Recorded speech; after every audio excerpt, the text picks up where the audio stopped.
Another top story this morning, EPA officials are considering stricter guidelines on water quality warnings that could lead to more beach closures in our area. Opponents argue increased warnings will unnecessarily scare away the swimmers. NBC 10's Susie Steimel is in Warwick this early hour at one of the beaches that's been closed multiple times this year due to water quality problems. Where are you, Connecticut?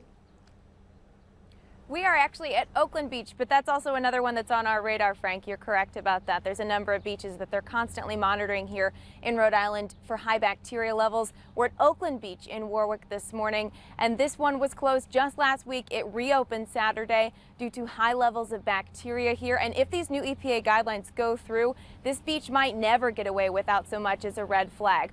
Right now in Rhode Island, the regulations have it that if a water quality sample tests at more than 104 units of bacteria in the sample, that beach is closed and not considered safe for swimming. These new guidelines would lower that number of bacteria units in the water sample to 60. A lot of opponents say that this is going to unnecessarily scare away swimmers, but supporters say that people have the right to know how much bacteria is in their water. But if states choose not to participate in these new guidelines, then they could lose federal money, and it's the federal grant money that pays for the water quality testing in our state beaches.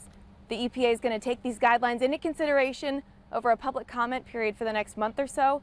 They're expected to make some sort of a decision as to when they're going to implement this by the end of July. Live in Warwick this morning, Susie Steimel, NBC 10 News.